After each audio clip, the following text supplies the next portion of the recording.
Umalma ang aktres na sina Francine Diaz at Clem Castro, ang bokalista ng Orange at Lemons, kasunod ng maliwanag na hindi pagkakaunawaan sa isang kaganapan sa San Jose, Occidental Mindoro na naging viral sa social media. Ang mga tagahanga nina Diaz at Orange at Lemons ay nagpahayag ng kanilang mga reaksyon matapos na tila nagkaroon ng overlap sa kanilang mga pagtatanghal. Kailangang makausap ng ABS-CBN News sina Diaz, Castro, at isa sa mga producer at organizer ng event kung saan sila ay nagtakda ng tuwid. Unang-una po sa lahat, humihingi po ako ng pasensya sa mga nangyari, Dionida said. Ito po talaga ay miscommunication lang po ng lahat, sa dami po ng nangyari that time sa event. Information gathered by ABS-CBN News shows that the event was delayed for 2 hours. Si Diaz sana ang huling artistang umakyat sa entablado, at nakatakdang magtanghal sa pagitan ng 9 p.m. hanggang 10 p.m. Ang Orange at Lemon ay nauna sa Diaz.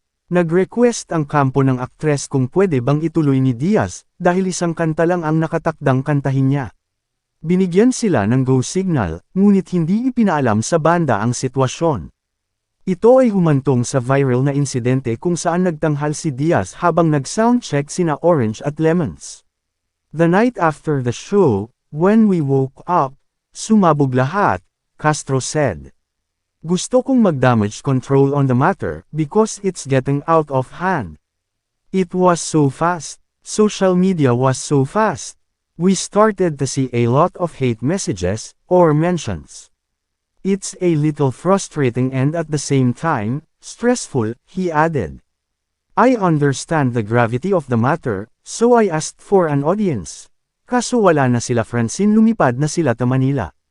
So I asked for an audience with the Vice Governor, with the local government, with Kylie to clear the air.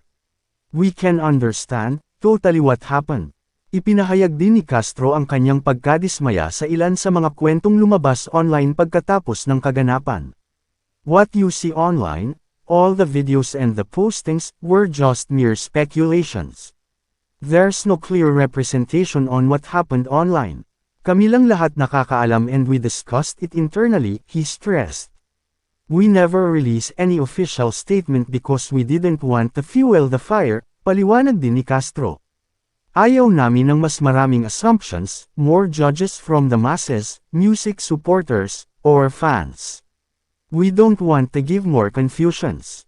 Ang mga kasangkot na partido sina Diaz, Castro, kanilang mga tagapamahala, at mga tagapag-ayos ng kaganapan sa Occidental Mindoro ay nagkaroon ng isang pulong sa hapunan noong Biyernes upang pag-usapan kung ano ang nangyari at ang kanilang mga lapses. Nagkaroon ng tensyon, ani Castro, na nagpaliwanag na siya ang nagpasimula at nagpatawag ng pulong. Noong nag-start kami ng meeting, syempre nag-sorry ako sa mga ginawa ko. There was a lapse of judgment on my part because of that miscommunication na hinihiling ng kampo ni Francine, he added. Pero lahat pagod kami. May pressure. The show was 2 hours delayed. So, ang bilis ng pangyayari.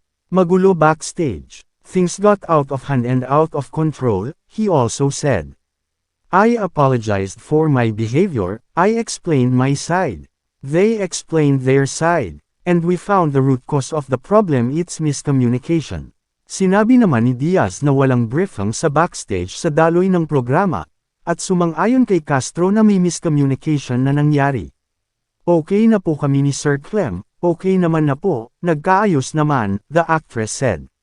Pero nag-sorry din po ako kay Sir Clem, kasi at that time, I wasn't thinking properly, pag-amin ni Diaz.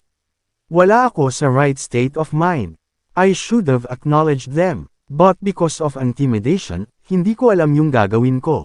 Nag-apologize din po ako kay Sir Clem, kasi kahit hindi ko po intensyon na mag-disrespect, ganun po ang nangyari. Ganun yung naging kalabasan. Dahil naayos na ang usapin, tinalakay ng dalawang aksyon ang posibleng pakikipagtulungan sa hinaharap. He offered po, Sir Clem offered na parang meron akong gagawing songs in the future, pwede siyang magsulat for me. At kung meron akong sinusulat, pwede niyang mas ayusin pa yon.